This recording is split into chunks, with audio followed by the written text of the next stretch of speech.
কবিতা পাঠের সময় এখন। আমরা কবিতা পাঠে ছিলাম, কবিতা পাঠে আছি এবং কবিতা পাঠে থাকব।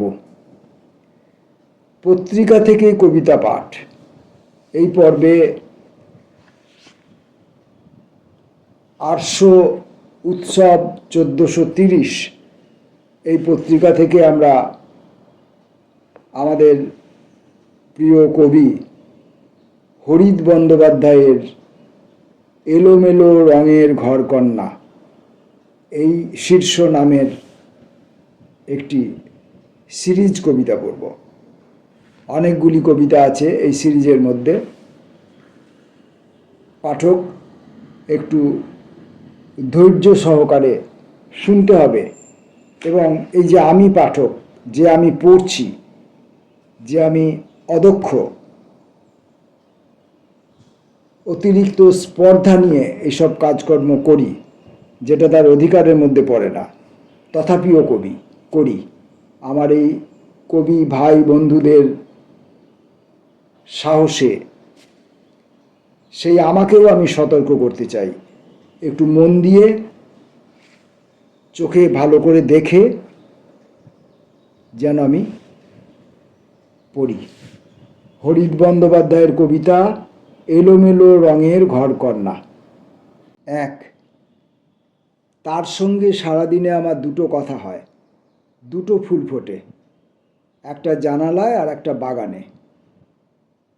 আমার সূর্যের কথা, ওর চাঁদের কথা। অন্ধকার হলে আমাদের দুটো বালিশ, ঘুমাতে ঘুমাতেও ওর মুখ খোলা। 2, নীল একটা রং, একটু নাড়াচাড়া করলেই শেষ হয়ে যায়।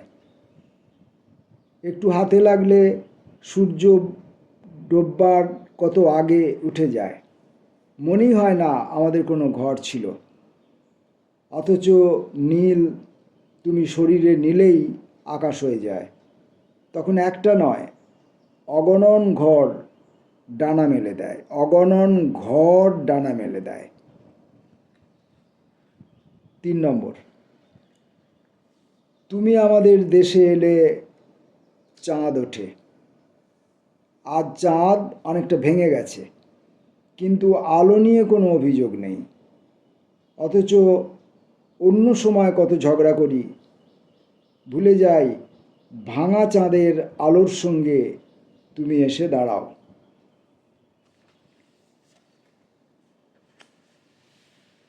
4 নম্বর কবিতা, এক এক সময় তোমার সঙ্গে আমার দূরত্ব 1 হাতও হবে না, এমনকি তোমার নিঃশ্বাসও আমার গায়ে এসে পড়ে।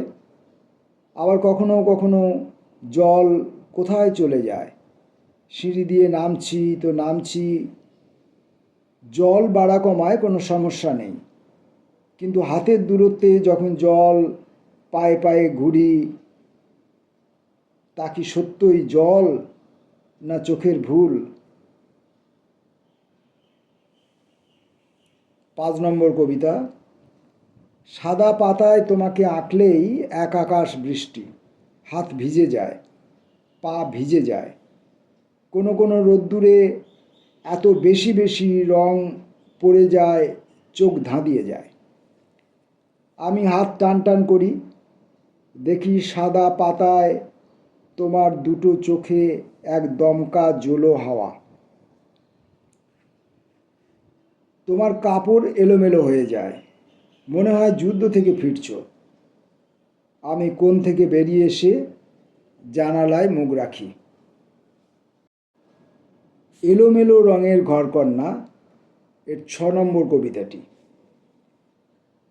ময়লা একেবারেই দেখতে পারো না, হাতে 24 ঘন্টা ঝাঁটা থাকলে শান্তি পাও, তা যখন পারো না বাকি সময়টা রান্নাঘরে। জানলায় অনেক ময়লা জমেছে, মাঝে মাঝে একটু বইও হাতে নাও, এরপরে যে আর জানলা খুলবে না। 7 নম্বর, ভর দুপুরে প্রথম তো তোমায় জানলাতেই দেখি, তারপর সেই যে জানলা থেকে সরে গেলে আর মুখ দেখালে না। তোমাকে কেউ কি বলেছে জানালায় দাঁড়ালেই সমর্থন? তাকে বলে দিও জানলা মানেই শুধু হাত নাড়ার মানুষ নয়। অথবা আগামীকালের কথা চোখের ইশারায় বলে দেওয়া। জানলা দিয়ে ঠিকঠাক হাওয়া না ঢুকলে ভেতর ঘরে উই ধরে। জানলা দিয়ে আলো, হাওয়া এবং মুক্তির স্বাদ গন্ধ ঢোকা বেরোনো অনিবার্য, অন্তত কবি প্রাণের ক্ষেত্রে। 8 নম্বর কবিতা। এই যে আমাকে দুটো লোক চেনে, আমি তাদের কোনো ইতিহাস জানি না। কোন মাটিতে তারা আমাকে দাঁড় করিয়েছে, কেই বা জানে তার ইতিহাসের গোড়ার কথা। তবুও তারা আমাকে লিখেছে, এখনো লিখছে। এ আমার এক নতুন নির্মাণ। 9 নম্বর কবিতা। অনেক রাতে ঘুম এলে মনে হয় যেন প্রচুর রাস্তা হেঁটে এলাম। খুব যে কাউকে চিনি তা ঠিক নয়। দু একজন ডেকেছিল, দাঁড়াইনি যদিও। সময় কাটবে অথবা কথাদের খুব প্রয়োজন এমনও মনে হয়নি।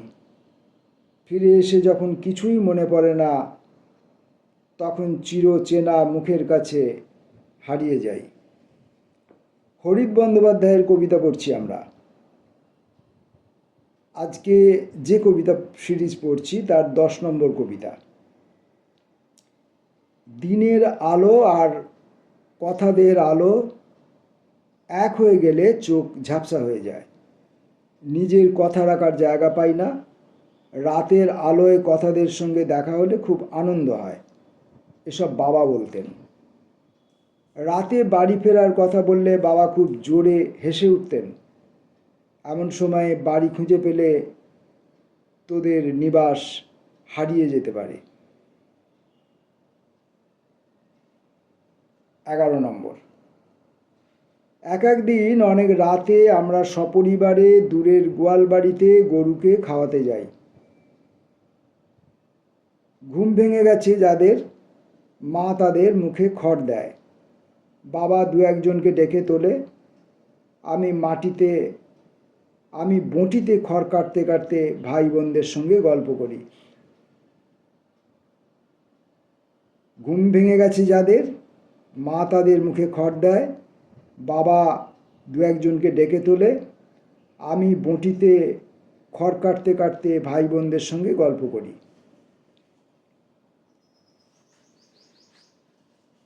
12 নম্বর। তোমার বাড়ির সামনের গাছটাও আমার মুখস্থ হয়ে গেছে। কিছুতেই চোখের পাতা এক করে না। চোখে চোখ রাখলে ড্যাব ড্যাব করে তাকিয়ে থাকে, যেন অভিভাবক। এখন তোমার জানলায় মেঘ করলে সে আমাকে ডাকে, বৃষ্টি দেখায়। মেঘ রঙে চোখ আঁকতে সাহস দেয়। পত্রিকা থেকে কবিতা পাঠ। এই পর্বে আমরা 800 পত্রিকার উৎসব 1430 সংখ্যা থেকে হরিত বন্দ্যোপাধ্যায়ের কবিতা পড়ছি। 13 নম্বর কবিতা। গাছের গায়ে এসে পড়েছে মরা রোদ্দুর। আকাশ অংশত মেঘলা। রোদ্দুরের দিকে তাকিয়ে মনে হলো কোনো একদিন এখানে এসে কিছু ফেলে রেখে গিয়েছিলে। রোদ্দুরের দিকে তাকিয়ে মনে হলো কোনো একদিন এখানে এসে কিছু ফেলে রেখে গিয়েছিলে। অথবা এমন নাও হতে পারে, কেউ যেন কিছু বলেছিল ঝড় আসার আগে গুটিয়ে নেওয়ার মুহূর্তে। তবুও কিছু মনে নেই, মনে থাকে না। অথবা রোদ্দুর দেখে রয়ে গেলে, ডাকাডাকি উড়িয়ে বুড়ো হয়ে গেলে কোনো কিছুরই কোনো মানে নেই, না রোদ্দুর, না চেয়ে চেয়ে বুড়ো হয়ে যাওয়া। 14 নম্বর কবিতা। এক দিন ভোর হলেই পালিয়ে আসি। আর ঘুরে দাঁড়াতে ইচ্ছে করে না। পাশ দিয়ে কত কিছু চলে যায়, আমার পায়ে আমার দাঁড়ানো মনে থাকে শুধু। আবার গাছের মাথায় মেঘ এসে দাঁড়ালে মনে পড়ে যায় চায়ের দোকানের জানলা দিয়ে দেখা হেরিকেনের আলো। কে যেন বিড়ি ধরিয়ে অন্ধকারের ভেতর চলে যায়, একজন ধুলো উড়িয়ে হাঁটে, দোকানি শব্দ করে কেটলি মাজে। সিরিজের অন্তিমতম কবিতাটি 15 নম্বর কবিতাটি। আমি তো এমন করে তোমাকে জানিনি, একদিন হঠাৎ করেই বিকাল হয়ে এলো।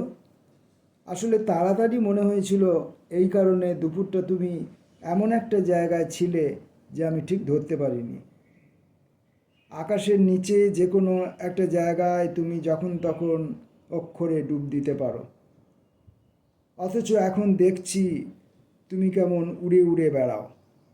ভেবেছিলাম আমাদের জলের একটা নিজস্ব নাম হবে, কিন্তু এ জল তো যে কোনো জল, ঘুরে দাঁড়িয়ে নিজস্ব উৎস মুখ নিয়ে চ্যালেঞ্জ ছুঁড়ে দেওয়ার কোনো যোগ্যতাই যার নেই।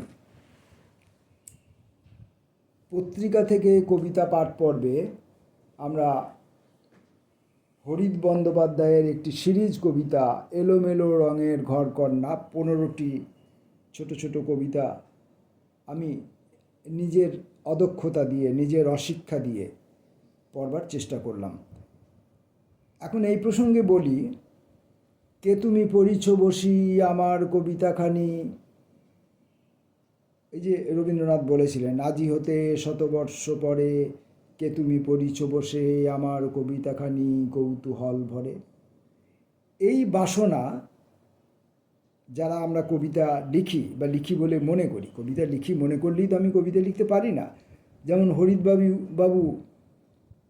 হরিত বন্দ্যোপাধ্যায় যেমন কবিতা লিখতে পারেন, আমি তো তেমন পারি না। তথাপি আমি তো মনে করি যে আমি কবিতা লিখি। এখন এই যারা আমরা কবিতা লিখি বা লিখতে পারি বা কবিতা লিখতে পারি বলে মনে করি, তাদের প্রত্যেকেরই একটা ন্যূনতম চাওয়া থাকে। সে চাওয়াটা হলো যে আমার কবিতা অন্য একজন কেউ পড়ুক। আমার চেনা জানা লোক হলে ভালো। যদি চেনা জানা অপরিচিত কোনো ব্যক্তি, চেনা জানা না হন, অপরিচিত, সম্পূর্ণ অপরিচিত কেউ একজন ব্যক্তি যদি আমার কবিতা খুঁজে নিয়ে পড়েন, তাহলে আনন্দ আর একটু বেশি হয়। তো সে যেমনই হোক, আমরা এই যে আমি আমার অদক্ষতা দিয়ে, আমার অশিক্ষা দিয়ে, আমার অসুন্দর কণ্ঠ দিয়ে, আমার তৈরি না হয়ে ওঠা চোখ দিয়ে এই যে আমি কবিতা পড়ি, কেন পড়ি প্রশ্ন জাগতেই পারে আপনাদের, যে তো শুনতে ভালো লাগে না ভাই, তুমি কবিতা পড়ো কেন? না, পড়ি এই কারণে যে আমি তো নিজের পড়বার জন্য কবিতাটা পড়ি, নিজে শোনবার জন্য কবিতাটা পড়ি, নিজে শিক্ষিত হবার জন্য কবিতাটা পড়ি, নিজে দেখতে শেখার জন্য কবিতাটা পড়ি, নিজে বলতে শেখার জন্য কবিতাটা পড়ি, নিজে কল্পনা করতে শেখার জন্য কবিতাটা করি, নিজে স্বপ্ন দেখতে শেখার জন্য কবিতাটা পড়ি। এখন এই নিজের জন্য পড়ি, নিজের জন্য পড়ছি যার কবিতা, তাকে যদি শোনাতে পারি যে তার কবিতা আমি পড়েছি, তাহলে তিনিও তো আনন্দ পাবেন সেই রবি ঠাকুরের ওই কবিতাটি অনুযায়ী। আজি হতে শতবর্ষ পরে কে তুমি পড়িছ বসি আমার কবিতাখানি কৌতূহল ভরে। এখন আমরা খুব ছোট ছোট পোকামাকড়ের মতো মানুষ, আমরা তো আর শতবর্ষ পরে কেউ আমার কবিতা পড়বে এটা ভাবতে পারি না। তাই আমার আশা যে আমার এই কবিতাটা আজকে বা আগামীকালকে বা বড়জোর আগামী পরশুদিন কেউ যদি পড়ে, তাতেই আমি আনন্দ পাবো, প্রচণ্ড আনন্দ পাবো। এত আনন্দ পাবো যে আমি বাড়তে বাড়তে বাড়তে বাড়তে বিস্তৃত হতে হতে একটা বিশাল অনন্ত অফুরন্ত গ্যালাক্সিতে পরিণত হয়ে যাব আমার কবিতার আনন্দে। এই কারণেই আমি কবিতাগুলো পড়ি। আর যা ভুল ভ্রান্তি যা কিছু হয়, তার জন্য আমার ভাই বন্ধু কবিদের কাছে ক্ষমা প্রার্থনা করি। নমস্কার।